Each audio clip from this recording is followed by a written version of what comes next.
بسم اللہ الرحمن الرحیم۔ ملک یمن میں ایک عامر نامی شخص اپنے بت خانہ میں بیٹھا تھا۔ ادھر جب حضور صلی اللہ علیہ وآلہ وسلم کی ولادت باسعادت ہوئی اور آپ کا نور پاک مشرق و مغرب اور شمال و جنوب میں پھیل گیا تو رب تعالی نے عامر کے سامنے سے پردہ ہٹا دیا۔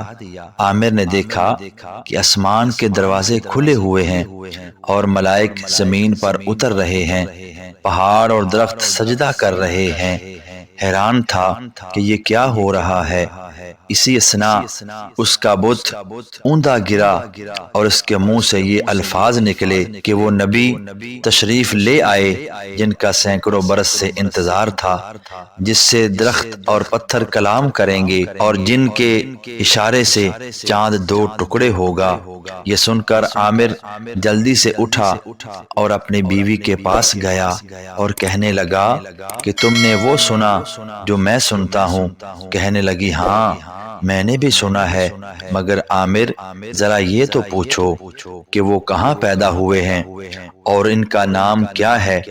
اس نے کہا اے حاطف غیبی، اس مبارک فرزند کا نام کیا ہے؟ پس آواز آئی کہ آپ کا نام محمد صلی اللہ علیہ وآلہ وسلم ہے۔ عامر کی ایک لڑکی بیمار اور اپاہج تھی جس کے ہاتھ پیر رہ گئے تھے، جو نیچے کے مکان میں پڑی تھی۔ حضور سرور کائنات صلی اللہ علیہ وآلہ وسلم کے نور کو دیکھ کر عرض کرنے لگی الہی اگر اس نور میں برکت ہے تو مجھے بھی اس کا حصہ مل جائے۔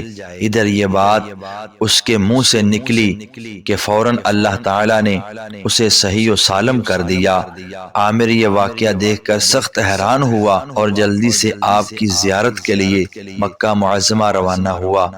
جب مکہ میں پہنچا تو تلاش کرتا ہوا بی بی آمنہ رضی اللہ تعالی عنہا کے در دولت پر پہنچا۔